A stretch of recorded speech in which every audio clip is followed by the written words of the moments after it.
Então, vamos iniciar esta manhã com o tema ruído ocupacional sob controle, da identificação à proteção, e para ser o mediador, eu convido André Rinaldi, por favor.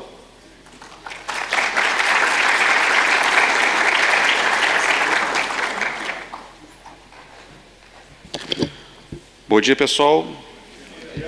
Como o som é interessante, né? O ruído. A gente pode, nesse momento agora, eu posso falar mais grave, como eu posso falar normalmente. O ruído tem essa característica da intensidade e a frequência, algo que a gente vai falar bastante aqui hoje, com o Morvan, com o Lucas e com o Rafael. A ideia desse painel é mostrar a vocês como solucionar o problema ruído. Quem daqui já fez alguma dosimetria de ruído? Levanta a mão, por favor. Vou inverter a pergunta. Quem nunca avaliou ruído? Entenderam? Ele talvez seja o agente mais presente nas atividades industriais. E quem daqui nunca, ou quem daqui já fez uma dosimetria em que o valor, o nível, ultrapassou o limite de tolerância? Tenho certeza que muitos de vocês já tiveram esse cenário. E o que fazer com isso? O que fazer com esse valor? Geralmente, invertendo a ordem de prioridade da hierarquia de controle, costumamos fazer uso do EPI. E ele não é uma solução ruim. Ele é uma solução que deve ser implementada até que o problema seja resolvido. Ou que ele não possa ser resolvido. Então, nós vamos passar esse painel de hoje. Meu colega Morvan, ele vai nos mostrar como mapear este ruído, certo? Quando você faz uma dosimetria e chega a um valor no final, não necessariamente você sabe de onde esse ruído está vindo. Então, o Morvan vai mostrar para vocês como identificar de onde vem esse ruído, qual a característica desse ruído. Depois o Lucas, ele vai complementar talvez o assunto do Morvan e vai nos trazer como solucionar o problema na sua fonte. Nem tudo, o Lucas vai nos mostrar também, que é possível ser resolvido. E aí entra meu colega Rafael. Quando não pode ser resolvido, a gente tem que dimensionar ou uma solução, um EPI de forma adequada e eficaz. Se for eficaz, a depender do olhar da justiça. Então, eu vou chamar aqui meu colega Morvan Karcher para subir ao palco, Lucas Falcão e Rafael Gerges. Por favor.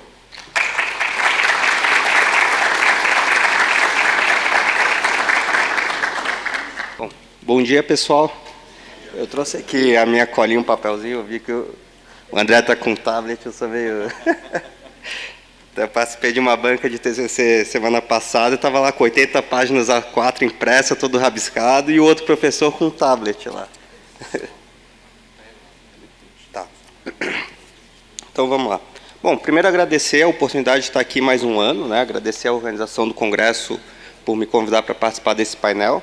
Esse time pesado aí que tem conhecimento em acústica, então muito legal. A gente ouviu um pouquinho de potência sonora, intensidade sonora, mapa de ruído, medidas de controle, né, na fonte, na trajetória, isso é muito importante.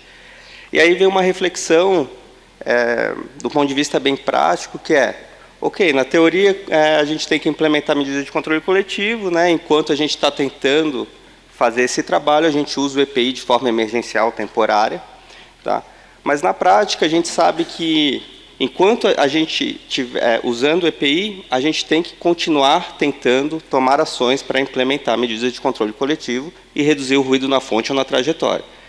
Mas isso não nos tira, né, quando a gente implementa medidas de controle, muitas vezes a gente não vai conseguir chegar a níveis de ruído que a gente gostaria, abaixo de 80 dBA ou abaixo de 85 dBA.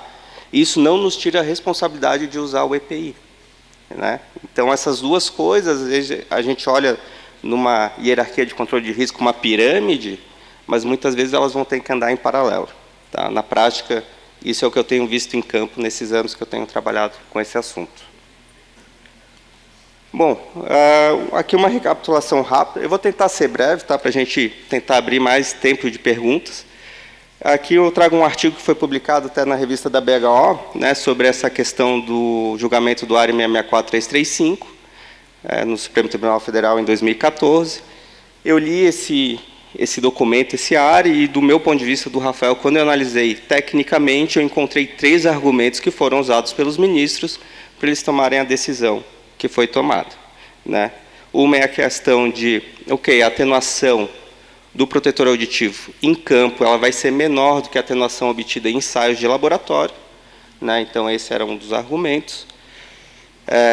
Tem algumas questões relacionadas a isso, que muitas vezes, os colaboradores de algum grupo homogêneo, eles não precisam obter aquela atenuação que está no CA, no certificado de aprovação daquele EPI, né? Um exemplo, por exemplo, tem uma exposição de 90 dB e a gente quer que a exposição dele seja abaixo de 80, então ele tem que usar um protetor aí auditivo com 15 ou 20 decibéis.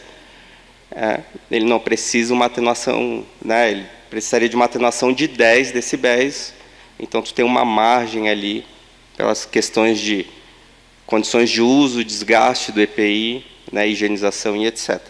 Tá? Então, tem essas questões. Tem a questão da transmissão de ruído via ossos tecidos, tá? É um caminho que bypassa o protetor auditivo, então é uma absorção do ruído pelo corpo, que transforma em vibração, e essa vibração ela se espalha pelo corpo e vai excitar o nosso sistema auditivo, o ouvido médio e o ouvido interno, né? Tímpano, ossículos, a cóclea e por aí vai.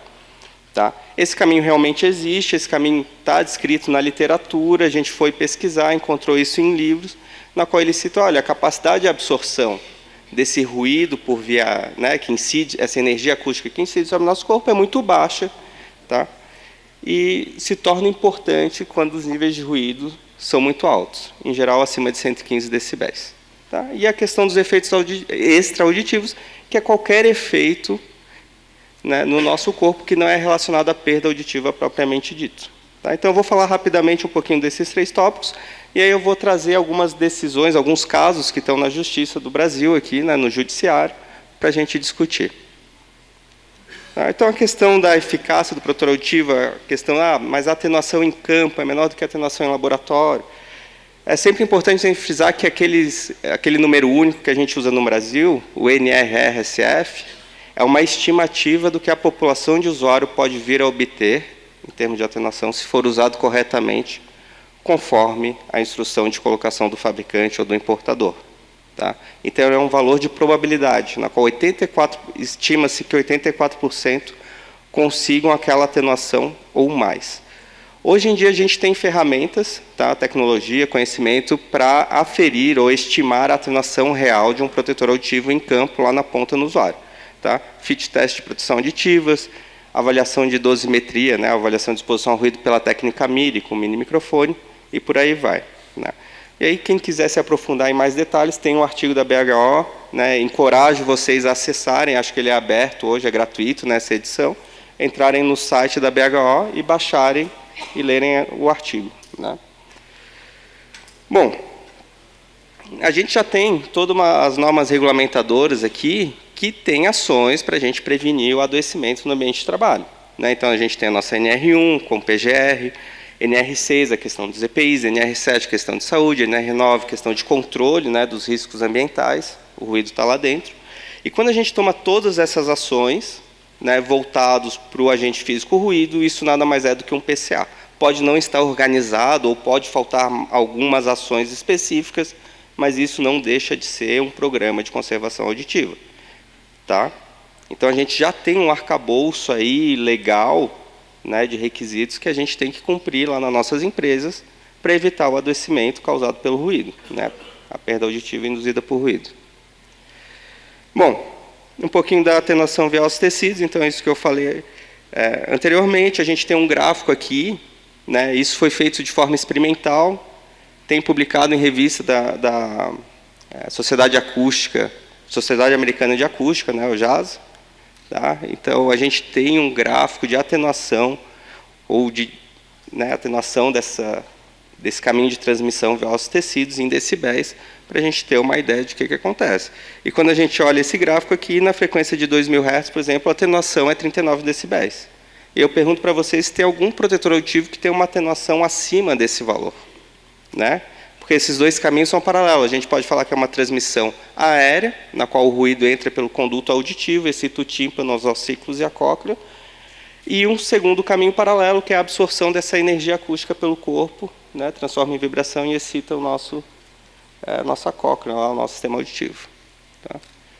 Hoje, em termos, só por curiosidade, em termos de número único de atenuação, a gente tem o X5A-3M, né, que tem uma atenuação de 29 decibéis. Esse é o valor mais alto que a gente tem aqui no Brasil, pelo método de ensaio que a gente usa no Brasil, né, que é algo que a gente, inclusive, deve se orgulhar, porque o Brasil, junto com a Austrália e a China a partir de 2024, 2023, são os únicos 3 países no mundo que adotam um método de ensaio com pessoas inexperientes no uso do protetor auditivo.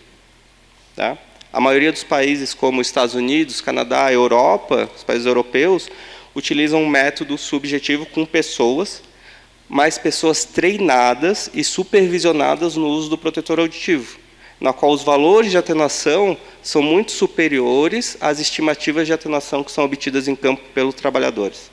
Né? E aí foi criado aqueles derating system, esquemas, né, esquemas de depreciação dos números de atenuação, que é utilizado nos Estados Unidos, na Europa, né, porque eles sabem que os valores de atenuação obtidos em laboratórios não são próximos dos obtidos em campo, diferente do Brasil, da Austrália e da China. Tá? Então, isso é algo que a gente tem que se orgulhar aí de conseguir adotar o estado da arte na metodologia de ensaios de atenuação de protetores auditivos. Bom, e os efeitos extraauditivos? Aqui, esse foi um trabalho que foi feito, uma pesquisa feita na Fundacentro, na qual eu participei. A gente fez uma revisão sistemática da literatura, procurou artigos sobre o tema, e eu trago aqui um dos artigos, que é um estudo da Coreia do Sul, com 27 mil trabalhadores, na qual eles analisaram 3 distúrbios, que é do sono, dor de cabeça e fadiga, e na qual, eu não vou entrar aqui em detalhes, mas na qual existe uma probabilidade muito maior de desencadear esses efeitos se o sistema auditivo não estiver protegido. Ou seja, o uso do protetor auditivo ou de medidas de controle coletivo, né, reduzem a exposição do colaborador, e isso faz com que reduza a probabilidade de desencadear esses efeitos extraauditivos. E aqui eu faço um parênteses muito importante, que é o seguinte: esses efeitos extraauditivos, eles podem ocorrer em ambientes não ocupacionais. Então, uma questão bem importante é, se tu vai tentar dormir na tua casa e o vizinho está fazendo barulho, está tendo uma festa, enfim, é uma situação totalmente diferente de tu estar no ambiente de trabalho, tu estar num momento ativo durante o dia ou durante a noite, na qual tu está exercendo alguma atividade. São coisas distintas. Realmente, quando tu vai tentar dormir, descansar, e tem um ruído, às vezes baixo, nível de 60, 70 decibéis, isso pode te causar um desconforto, tu vai ficar irritado, tu não vai conseguir dormir direito, né, vai acordar no outro dia cansado, estressado. Isso é uma questão diferente da questão de exposição ocupacional quando tu está ativo, tu está acordado, ativo, trabalhando, exercendo tuas atividades. Tá? Então, a gente precisa separar isso quando faz essa análise desses efeitos extraauditivos. Então, no final do dia, o que a gente encontrou? Olha, esses efeitos extraauditivos no ambiente de trabalho, eles são desencadeados quando há uma sobrecarga do sistema auditivo, porque a gente não está conseguindo protegê-lo de forma adequada, seja de EPI, usando EPI, EPC e por aí vai. Tá? Bom, entrando aqui na linha do tempo do julgamento, a gente tem, então, em 2014, essa decisão do Supremo Tribunal Federal, que teve 2 decisões dentro desse julgamento, que a primeira era, olha, se for constatado que o EPI realmente é eficaz em neutralizar o risco, o trabalhador não terá direito à aposentadoria especial. Agora, com exceção do ruído, quando é o agente físico ruído, esse trabalhador tem direito à aposentadoria especial. Tá? Então, em 2014 teve esse julgamento. Eu me lembro que teve um congresso em 2015 da BHO, né, na qual meu pai participou, e ele estava soltando fogo lá. Né? Foi bem marcante. Então, né? Sendo que o mundo inteiro usa protetor auditivo, enfim, né? Todas essas questões. Então, aqui foi quando começou, né, toda essa questão que hoje as empresas estão sofrendo aí com autuações. Bom, em 2019 saiu uma ADI, então até o Morvan comentou, né, um ato declaratório interpretativo da Receita Federal, na qual, talvez tenha ficado pequeno, mas eu vou ler aqui o artigo 1º. Ainda que haja adoção de medidas de proteção coletiva ou individual que neutralizem ou reduzam o grau de exposição ao trabalhador a níveis legais de tolerância, a contribuição social adicional para o custeio de aposentadoria especial que trata do artigo 292 e por aí vai, né? Mas a gente olha essa ADI, tem inclusive EPC aqui dentro, sendo que isso nem foi objeto de discussão no Supremo Tribunal Federal lá em 2014. Né? E a partir desse documento aqui, dessa ADI, que a Receita Federal começou a ir em cima das empresas para autuarem, né, cobrando esse adicional para custear a aposentadoria especial. Tá? Bom, e aí, esse ano, acho que está sendo um ano, a gente tem conseguido avançar no tema, a gente tem uma decisão do STJ, Superior Tribunal de Justiça, tá, do tema repetitivo 1090, foi publicado agora em abril, né, de 2025. Então, ela estabelece que a anotação positiva no PPP sobre o uso adequado do EPI exclui o risco laboral para a aposentadoria especial. Então, quando a gente lê isso, a gente ficou contente. Bom, acho que estamos conseguindo resolver a questão, né? Aliando-se ao tema 555 do STF, né, que depois virou o ARI 664335, a presunção de proteção não é absoluta e pode ser superada se o segurado provar dúvida razoável sobre a efetividade do EPI. Ok, então quer dizer que se a empresa conseguir implementar, né, implementou o EPI, implementou uma cultura de uso do EPI, com treinamentos, conscientização, motivação, cobrança desse uso correto, troca, higienização e por aí vai, a empresa, se ela tiver todos isso bem documentado, ela vai conseguir provar que o EPI está sendo eficaz e não está adoecendo seus trabalhadores, etc. Mas, eu vou pular aqui para a última parte, mas para o ruído, cito o tema 555, então os EPIs não neutralizam integralmente os efeitos nocivos, impactando melhores de processos suspensos. Então, infelizmente, eles foram na mesma linha ali do STF e criaram duas decisões, digamos assim, na qual o ruído, olha, para o ruído essa decisão aqui não se aplica, é uma exceção, então continua com o que é. A gente teve também uma decisão do Tribunal Superior do Trabalho, em maio desse ano, tá?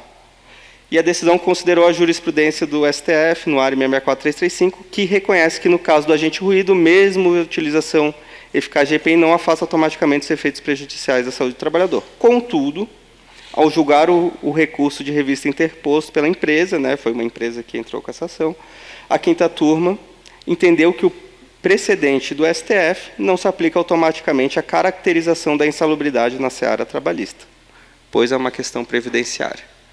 Então, eu acredito que essa decisão ela, nos ajudou a dar, talvez, uma proteção jurídica para a questão da insalubridade.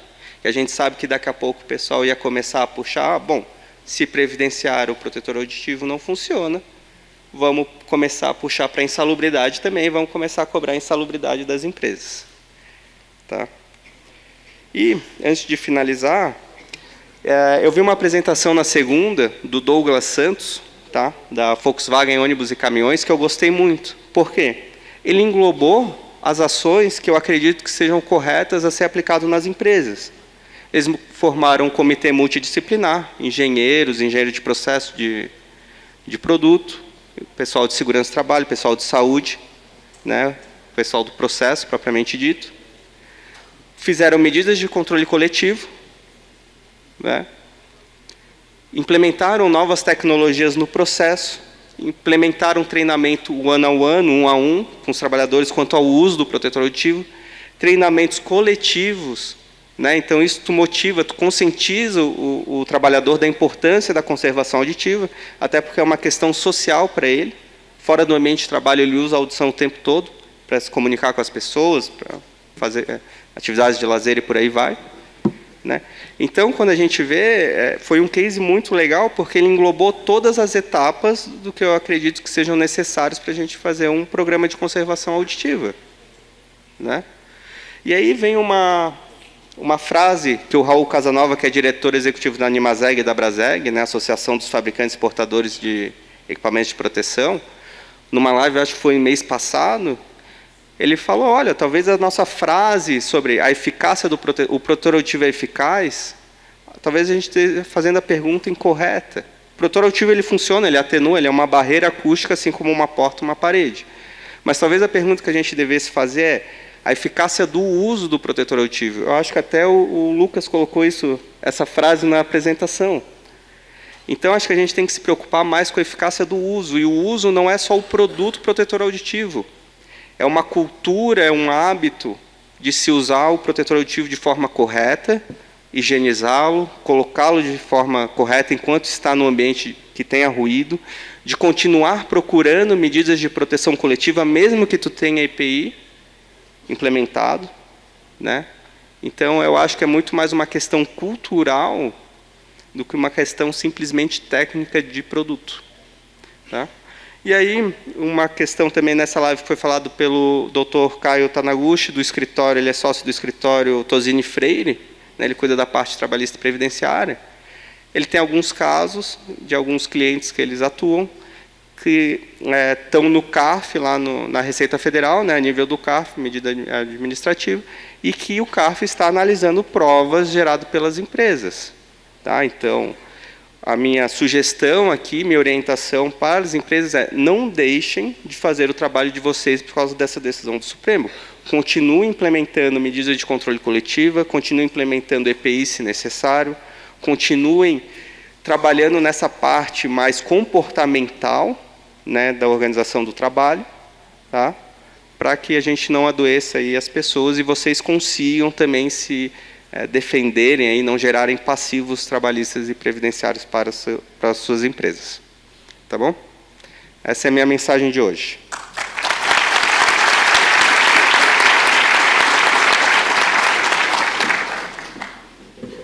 Bom, pessoal, a gente recebeu aqui total de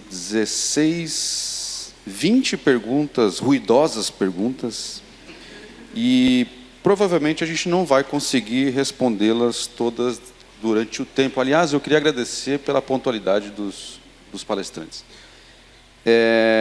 Eu vou tentar fazer um revezamento, porque alguns de vocês receberam um número maior, então eu vou tentar fazer um revezamento. Rafael, assim, é uma chuva, tá, de perguntas ruidosas aqui para você, e uma emenda na outra, mas acho que a pergunta que não quer calar, a pergunta de 1 milhão, né, seria, considerando essa decisão da STF, né, que reconhece para fins previdenciários a ineficácia do protetor auditivo na atenuação da exposição ao ruído, essa decisão, você acha, na tua opinião, talvez pessoal ou até profissional, essa decisão dispensa o trabalhador da obrigatoriedade de utilizar EPI durante toda a sua jornada de trabalho, né? E a proteção individual continua sendo indispensável para a preservação da saúde auditiva? Bom, vamos por partes. Uma chuva ruidosa de perguntas. Eu vou ter que botar meu protetor auditivo aqui. Se ele for eficaz, por que não? Eu acho que a conservação auditiva vai além do que a lei pede, né? Como eu comentei ali, é uma questão mesmo de qualidade de vida. Perde a audição, não vai conseguir se comunicar direito com pessoas, não vai conseguir socializar, né? Realizar atividades de lazer, enfim. Então, isso afeta a tua vida. Mas hoje em dia a gente tem aparelhos auditivos, a gente tem, inclusive, fornecido pelo SUS, né? E um grande diferencial aí do Brasil, reclama de várias coisas, mas algumas coisas são muito bacanas.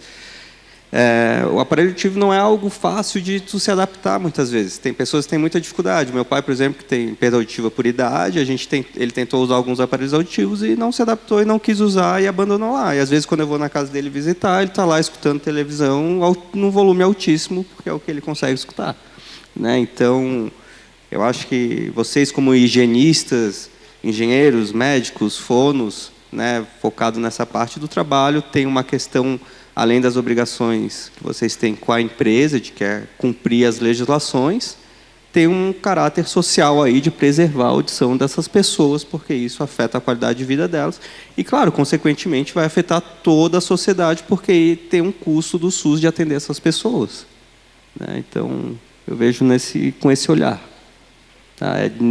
Independente do que a lei fala, ou uma decisão do Supremo de protetor auditivo não funciona, vamos pagar aposentadoria especial, eu acho que é muito importante manter as atividades de conservação auditiva. Uma coisa é uma coisa, outra coisa é outra coisa. Exato. No caminho contrário, voltando o microfone aqui para o Lucas, como todo brasileiro, nós gostamos de soluções gratuitas. E aí houve uma pergunta aqui, se existe algum software livre para fazer esse tipo de mapa acústico. Provavelmente esse que você nos demonstrou não é um software livre, mas existe alguma tecnologia gratuita, livre, que seja suprassumo para essa área? Olha, eu desconheço um software gratuito, talvez até tenha, tá? Mas existem vários softwares profissionais, softwares pagos que disponibilizam um trial, né? Então você pode, num primeiro trabalho aí, pegar uma licença de 15 dias, já fazer um mapa, já tentar viabilizar alguma coisa e depois vir a adquirir o software quando você tiver um pouco mais de recurso, né? Então essa é uma alternativa. Software inteiramente gratuito, eu sei que interpolação a gente consegue fazer de outras formas também, não só com... Dá para fazer com o CAD, dá para fazer com outras ferramentas também. Daí às vezes precisa de um pouco de criatividade, né? Fazer um recurso gráfico ali um pouco melhor e etc. Mas é possível, é possível. Posso complementar? Por favor. Eu acho que a gente tem um software livre para ambiente externo. Se eu não me engano, na Universidade Gustave Eiffel, é um open source francês, tá? Vocês podem procurar lá no Google. Eu não sei se ele vai ter todas as funcionalidades e, inclusive, validações, né, da norma ISO 9000 alguma coisa lá, que é propagação de ruído espaço aberto, mas às vezes é uma opção. Posso falar nomes aqui de software? Eu vou fazer o seguinte, a pessoa que perguntou te procura no intervalo aí. Isso. Eu sei que tem alguns fornecedores de software no Brasil atualmente que trabalham com aluguel da licença. Então, às vezes não tem o dinheiro para comprar o software ou não justifica, mas tu pode alugar ele por 1 mês, 2 meses, 1 semana, enfim. Né? Eles têm um modelo de negócio de aluguel. Tá? Ok. Usando a apresentação do Sartin e do Caporali, eles focaram muito na questão de a eficácia do sistema para proteger o trabalhador. Talvez seja algo parecido com o que a gente tenha feito aqui também. Ok, senhores, obrigado pela palestra. Acho que foi um excelente painel. Obrigado.